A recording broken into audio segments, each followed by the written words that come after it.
Hey, this is Steve from LZ23 Strength, where we strive to exert ourselves, elevate our health, evolve in mind and body. And today we're going to talk about what we can do to help in aging, health span, longevity.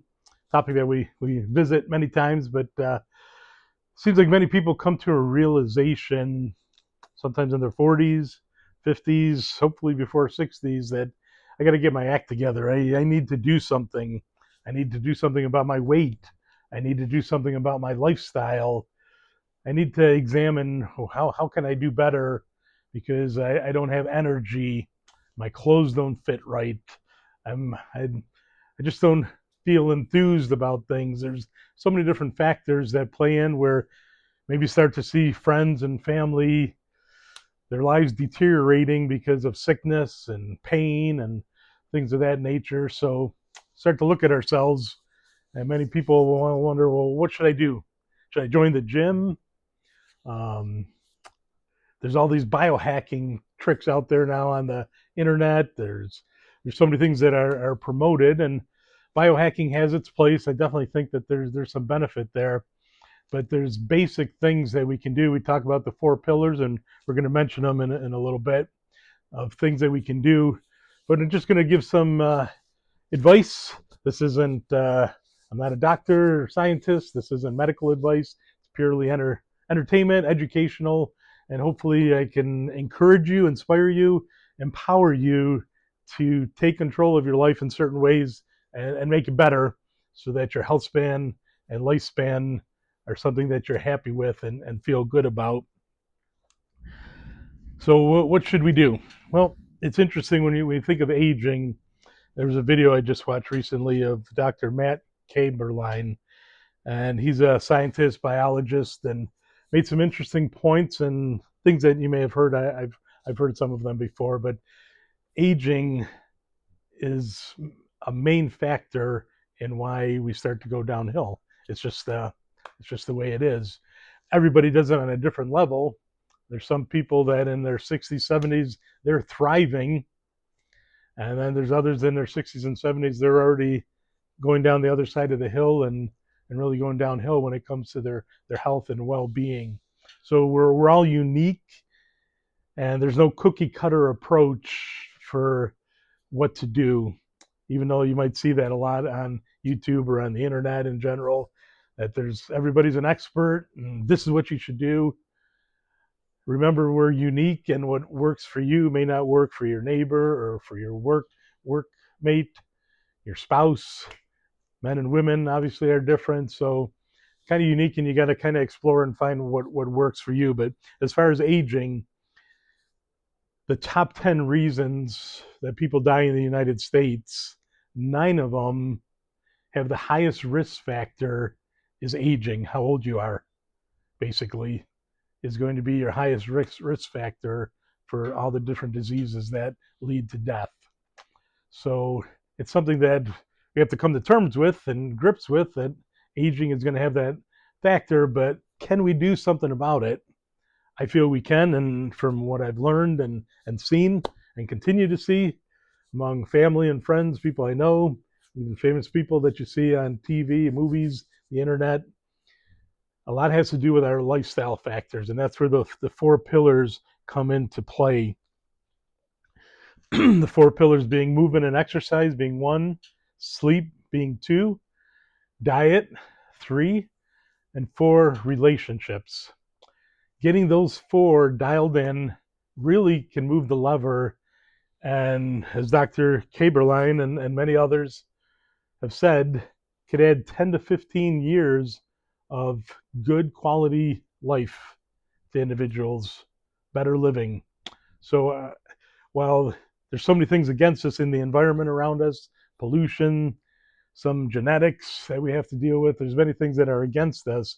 But if we can get those 4 areas dialed in, it can have a powerful effect. And thinking of 4 pillars made me think of if you have a really nice vehicle and you go out and buy 4 brand new tires, expensive ones, very nice ones, you're going to have a beautiful ride. It's going to feel good. It's going to be comfortable in the car, but you still need to keep up on them. You need to have the proper tire inflation. If one of the tires isn't properly inflated, it's going to affect the ride. Even the safety can be affected by it. You need to rotate and balance the tires occasionally, regularly. Wheel alignment might be needed if you have a lot of potholes where you live and cars constantly hitting potholes. So for the car to run smooth, it's the same with our bodies. If our bodies are going to run smoothly as possible, obviously aging of the tires is going to affect it, but aging of our bodies is going to affect us. But for it to be optimum or premium, we need to look at those. And sometimes the thing is we look at those four and we might think about it, and we always think we got to add something. We got to add more to it. And especially when it comes to exercise, I gotta exercise more. There's some logical truth in that, where exercise is good. We believe movement is life, but always doing more might not necessarily be what you need to do right from the start.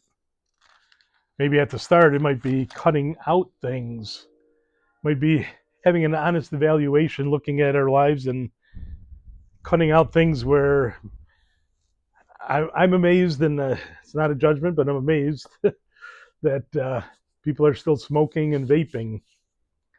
Obviously, those things shouldn't be on our radar at all, especially if we want to have a long, healthy life. There are outliers. You always have someone that says, "Oh, my grandmother, or grandfather, or neighbor, they smoke and drank they smoke like a chimney, drank all the time, and they lived to 90." That's not normal, and that's not. I don't know if we want to bet on that in our own lives. So smoking, vaping, drug using drugs, alcohol is a touchy one because many real popular in the news right now is no alcohol is healthy or good. Some say some a little bit might have some beneficial effects. That's for you to decide. I'm not going to tell you what to do in that area. I don't drink, so it's an easy one for me not to even worry about. But I know it's a popular relaxation method for many people, going out for a nice dinner with friends and family and having a drink. I guess a big thing that's maybe troubling is when football season comes and alcohol takes over the world during football season. So got to look at that and see what we can do when it comes to that. Um, even even something like our friends. We said relationships is one of the pillars, but at times I might have to look at, are our friends, are they lifting us up? Are they elevating our health, or do they not care whatsoever about health in any way, and they're bringing us along for the ride? Well, maybe there has to be some limitations out there. That's something for you to decide, because obviously we need friends and we love our friends, but are they good for us? Are they encouraging bad habits and a bad lifestyle? We have to make decisions when it comes to that as well. Then you look in the area of food. That's another place where we all want to eat healthier, but even just doing simple things like maybe keep a journal for 1 month. Try this for 1 month and literally write down everything that you consume. Maybe every morning you go for a donut or a bagel or something and some sugary coffee drink.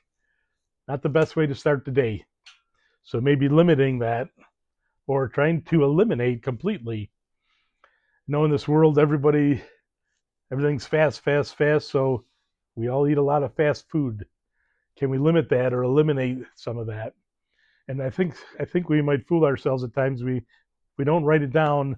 We don't really know how much we're doing it. So a journal would really be eye opening to how much not only bad things we might be consuming, how much money we're spending on these things that are not cheap anymore.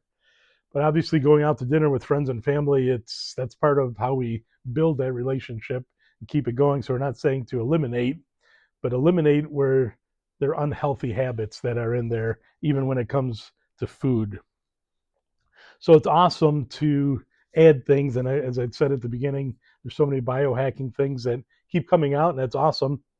I think in the long run, it may help us in areas to live longer, but I don't think that's the first thing that we want to turn to when it comes to health span and longevity is turning to supplements and treatments and therapies and peptides, and there's a lot of things that probably may work. They're not really approved of in a lot of ways. Some of the therapies that involve things like exosomes and, as I said, peptides. That's a personal decision for you to think of, but we really want to dial in those four pillars first. If those four pillars are kind of a shambles or in a shambles, doing these other things aren't really going to move the needle for us. So that's important to look at and examine first. And maybe a couple of them are doing pretty good, but as we talked about the tire illustration, you want to have all four of them running smoothly. So a best place to start, this is the key moment, the best place to start is an honest evaluation of those four areas. Which one is your weakest? And start there. If it's diet, well, like I said, make that journal and look at what you're doing. Make a list. It involves a lot of preparation through shopping, having a proper list. Don't go in a grocery store with no list, because you're going to end up with a lot of unhealthy things and probably spend more money than you need to spend. So make a list of healthy things that you're going to incorporate, eliminate the bad things. But whatever it is, if it's friendships, family, relationships, you can't wait till you're in your 70s and 80s to, I'd like to live longer, so I'm going to focus on that. Those things start throughout our whole life. So in your 30s and 40s, you want to start working on those, and then 40s and 50s, really get them in order with your immediate family, extended family, friends, neighbors, workmates, whoever it may be. Having friendship, I've just seen a couple of videos where longevity experts, or so-called experts, really are hammering that seems to be a big thing. And we've talked about it before. In blue zones, that's one of the biggest factors, is the relationships they have and a sense of purpose. So look at those. But again, we're all unique. And if we're good at something or like it, we're going to do it automatically. It's going to be consistent. We don't need a reminder. Like, I love to work out and exercise. You don't have to tell me. You don't have to say, hey, get going, buddy. It's automatic for me. Diet, on the other hand, I need to work at. Sleep, I'm working on too.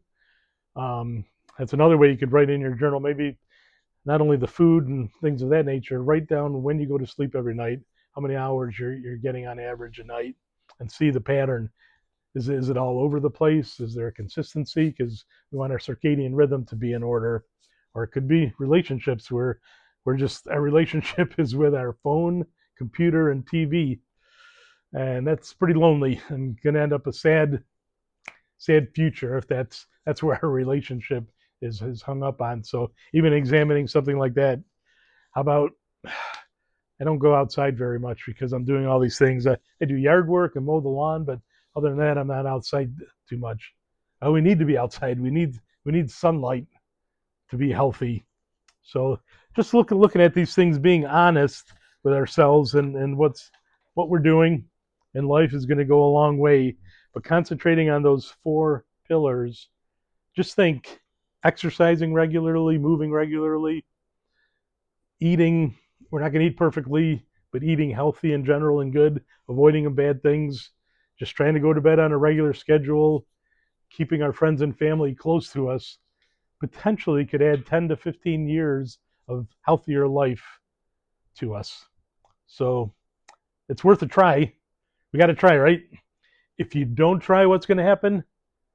You're probably going to get over that hill, and it's going to be a steep decline, and it's going to be rapid. And there's going to be aches and pains beyond what you could manage, sickness and disease, and maybe even early death. So we have to try, have to explore these things. It's good to get the knowledge and try to explore, examine ourselves, and do those things. So appreciate you listening to my little rant here. I've tried to make it as encouraging and positive as possible. Hopefully it comes across that way, because that's my goal here on this channel. Is I'm trying, and I hope you'll try too. So remember to exert yourself, elevate your health, evolve in mind and body. Please like and subscribe if you haven't already. and we'll talk to you soon.